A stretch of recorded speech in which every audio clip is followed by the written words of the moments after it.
വിളി കേக்குത് ആളെങ്ക இருக்கு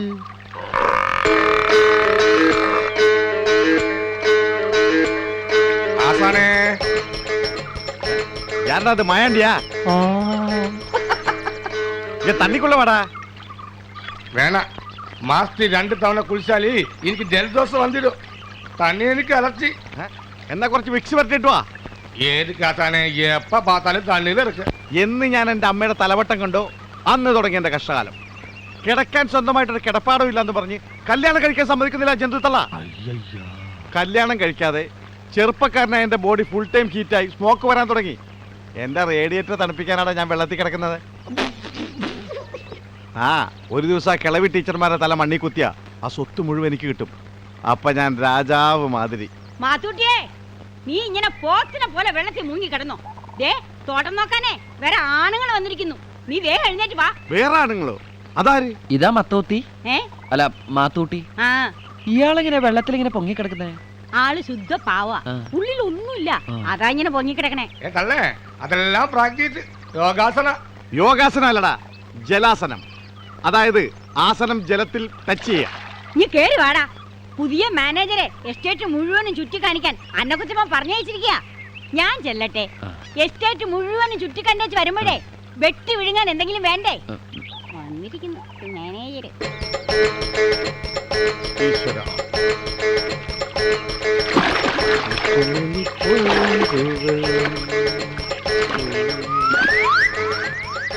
ആഹാ ഇത് സ്റ്റൂളാസനാ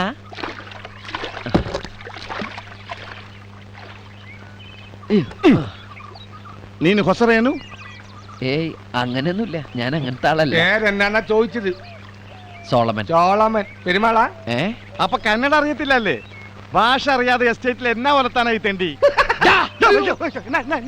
ഭാഷയൊക്കെ ഞാൻ ഒലത്തിക്കോളാം തുടക്കത്തിൽ ഉടക്കാനാണ് ഭാവമെങ്കിൽ തന്റെ ഈ ക്ലോസറ്റ് കഴിയുന്ന ബ്രഷ് പോലത്തെ തലയുണ്ടല്ലോ പോളിച്ചടിക്ക് പെട്ടിലാക്കി പേഴ്സണലാക്കി കളയും ഞാൻ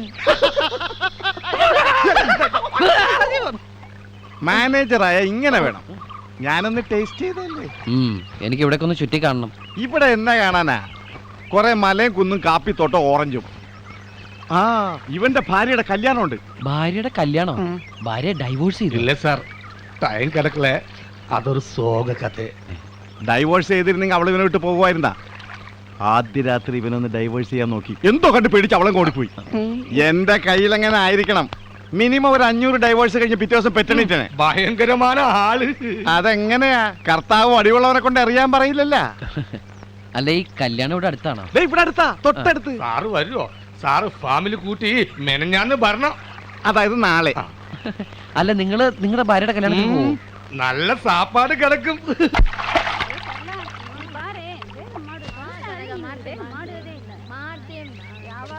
കൂടെ പാതി നിറച്ചാ പോരാ നന്നായിട്ട് നിറയ്ക്കണം ಏನೋ നന്നായി കൂടാ നിറക്കുബേക്കു ನನ್ನ ಕೂಡ ನಿದ್ರೆ ಬೇಕು ആഹാ എന്തത് അന്ത ഇത്ര ചിരിച്ചിട്ടോടനെ അല്ല മാലതി എന്താ? ഈ നന്നെ കൂടെ നിദ്ര അയ്യോ വേണ്ട സാറേ കൊച്ചന്മാരറിഞ്ഞ വളരെ മോശമല്ലേ അല്ല എന്റെ അർത്ഥം വേണ്ട വേണ്ട ഒന്നും അറിയാത്ത പോലെ മണ്ടം കളിക്കണ്ട അയ്യോ സത്യമായിട്ട് എനിക്കറിയില്ലേ ഒന്ന് പോ സാറേ പറയില്ല ആ എല്ലാവരും നന്നെ കൂടെ നിദ്ര ബേക്കുവേ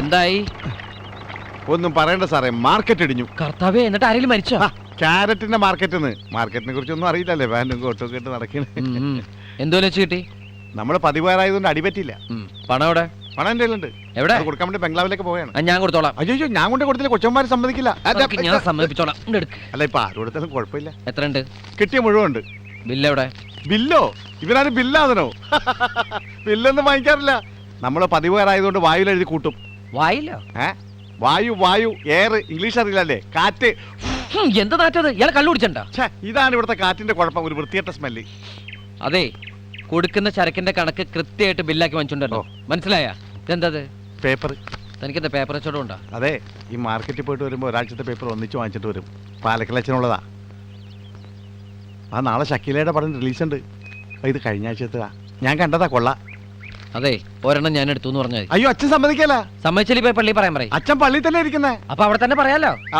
ആ കേറി പോ നോക്ക് അല്ല ഇതെന്താ ചെവി ഇതാ മാതാവ് ഇത് 100 നോട്ടാണല്ലോ. ഇതെങ്ങനെ എന്റെ ചെവിയിൽ വന്ന്? മാർക്കറ്റ് എറിഞ്ഞപ്പോ പറഞ്ഞു വന്നിരുന്നായിരിക്കും. അപ്പൊ പറഞ്ഞു വന്നായിരിക്കും.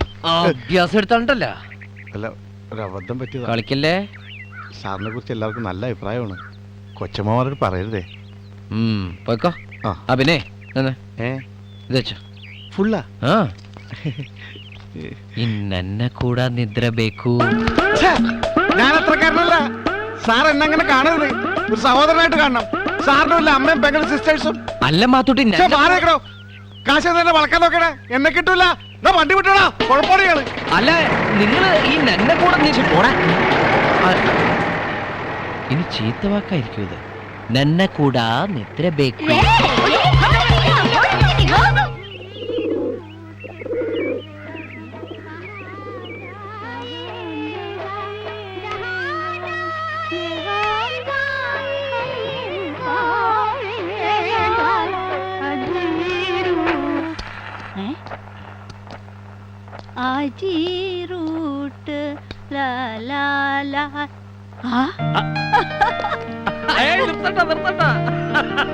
ഇല്ലച്ചോ, ഞാൻ വെറുതെ.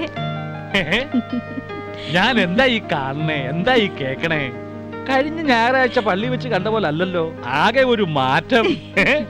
ഒരാഴ്ച കൊണ്ട് എന്ത് അത്ഭുതം ഇവിടെ ഉണ്ടായത്. വല്ല ദൈവദൂതന്മാരും പ്രത്യക്ഷപ്പെട്ടോ? ഊവച്ചോ. എവിടെ? അതാ അതാരാ രൂപക്കൂട്ടില്?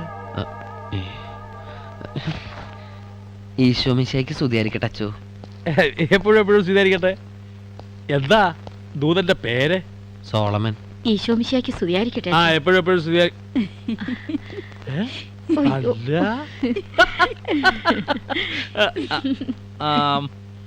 സോളമൻ. ആ, അച്ഛനോട് ഞാൻ പറഞ്ഞിട്ടില്ലേ, ബാലുശ്ശേരി GHSലെ ഹെഡ്മാസ്റ്ററായിരുന്ന ഒരു എബ്രഹാം തോമസിനെ കുറിച്ച്. ഓർമ്മയുണ്ട്. സാറിന്റെ മോനാ. ആഹാ, മിടുക്കൻ. നിന്റെ പ്രസൻസ് ഇവിടെ ഉണ്ടാക്കിയ മാറ്റം ഞാൻ കണ്ടു. വരണ്ട മണ്ണിലേക്ക് ഒരു പുതുമഴ പോലെ എന്തൊക്കെ വേണമെങ്കിൽ പറയാം. നന്നായി. ഇല്ലെങ്കിൽ ഇങ്ങനെ ഒരു ഗായികയെ ഞങ്ങൾക്ക് തിരിച്ചു കിട്ടുമായിരുന്നില്ലല്ലോ. സോളമൻ നന്നായിട്ട് പാടും. അതെയാ? ആ, അപ്പൊ ഇടയ്ക്കിടയ്ക്ക് നമുക്കൊന്ന് കൂടാം. ഞാനും ഇത്തിരി സംഗീതവും പാട്ടുമൊക്കെ ഉള്ള കൂട്ടത്തിലാ. ഇതായിരുന്നു കാലത്ത് തന്നെ ഒരെണ്ണം എഴുതി കമ്പോസ് ചെയ്തേ ഉള്ളൂ. ഇനി ഇത് തെലുങ്കിലേക്കോ കന്നഡത്തിലേക്കോ ഒന്ന് ട്രാൻസ്ലേറ്റ് ചെയ്യണം. മനസ്സിനകത്തൊരു യേശു, മയിൽപ്പീലി യേശു, മാമ്പുണ്ണി യേശു, മെയ്യ സകലം യേശു, മനസ്സിനകത്തൊരു പ്ലാങ് പ്ലാങ്. എങ്ങനെയുണ്ട്? അസലായിട്ടുണ്ട്. പക്ഷെ ഇതൊരു പഴയ സിനിമാ പാട്ടല്ലേ ഫാദർ? ഇടയ്ക്കിടയ്ക്ക് യേശു യേശു എന്ന് കേറ്റിയത് നന്നായിട്ടുണ്ട്. അച്ഛന്റെ പാട്ടെഴുത്ത് ഇങ്ങനെയാ. പഴയ സിനിമാ പാട്ടുകൾക്കിടയില് യേശുവിനെയും മാതാവിനെയും പരിശുദ്ധാത്മാവിനെയും തിരികെ അങ്ങ് കേറ്റും. അല്ല, അതൊരു ക്രിയേഷൻ ആണല്ലോ. ക്രിയേഷൻ അല്ല, ക്രിമേഷനാ. പിന്നെ പാരഡി എന്നും പറയും. ഞാൻ ചായ എടുക്കാം. അച്ഛനിരിക്കുക. ഇരിക്കാവുന്ന സമയമില്ല, ഞാൻ ഇറങ്ങുക. എന്റെ വണ്ടി വഴി വെച്ച് ഓഫായി. ആ മാത്തുക്കുട്ടി ഏൽപ്പിച്ചിട്ടാ പോകുന്നേ. അച്ഛൻ ആ വണ്ടി ഒന്ന് മാറ്റിക്കൂടെ? മോഹമില്ലാഞ്ഞിട്ടല്ലേ. നാട്ടിൽ ചെല്ലുമ്പോ ഓരോ ഇടവകയിലെ അച്ഛന്മാരും മാരുതിയും സെന്നും സെൽഫോണും ഒക്കെ ആയിട്ട് പായുന്ന കാണുമ്പോ കൊതിയാവുക. പക്ഷെ നിങ്ങളുടെ ആ കെട്ടുവള്ളത്തൊക്കെ ഭേദമാണല്ലോ. എന്റെ വണ്ടി എന്നുള്ള സമാധാനം മാത്രമേ ഉള്ളൂ. അയ്യോ, എന്താ ഞാൻ വന്ന കാര്യം മറന്നു. ഇവിടെ എസ്റ്റേറ്റ് നോക്കാൻ ഒരു മാനേജർ വന്നു എന്ന് പറഞ്ഞു. ഏതോ ഒരു ആചാനുബാഹു. ആചാനുബാഹു? ആ, ഒരു സോമൻ. അയ്യോ, അത് സോളമൻ തന്നെയാ. സോമാന്ന് ചുരുക്കി വിളിക്കുന്നതാ. ഓഹോ, എന്നാൽ സോമൻ എന്ന സോളമൻ എന്ന് വന്നേ. ഇത്തിരി കുശലം പറയട്ടെ. വന്നേ, വാ.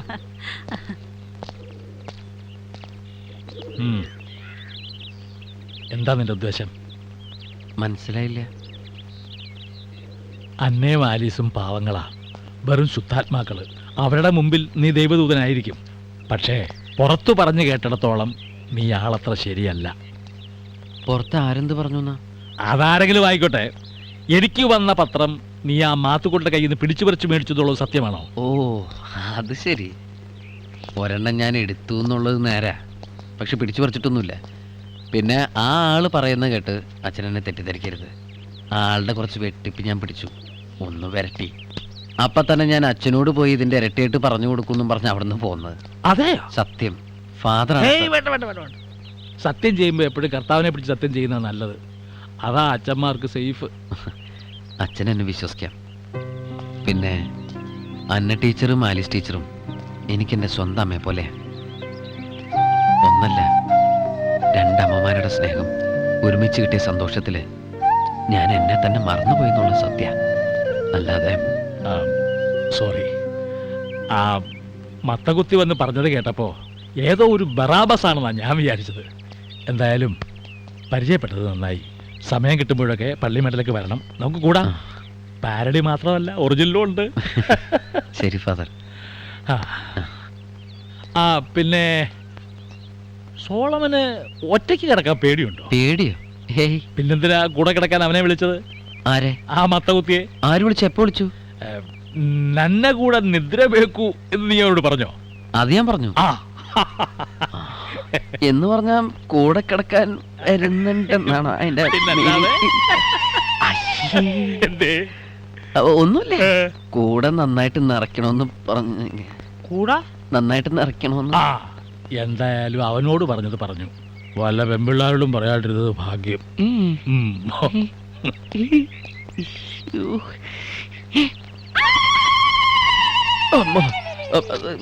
ഈശോ മറിയ ഔസേപ്പേ, കൂട്ടിലിരിക്കും പുണ്യാള, കാട്ടിലെ പെണ്ണിനെ മാറ്റിക്കോ, പീഡനമാണ് പെണ്ണിൻ ലക്ഷ്യം, നീവായോ.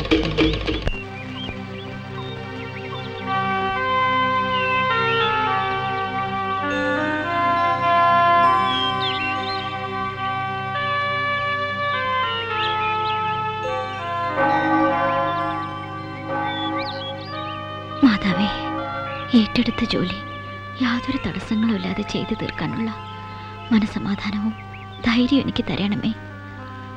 ആരുടെയും വെറുപ്പിനും ദേഷ്യത്തിനും എന്നെ ആളാക്കരുതേ മാതാവേ.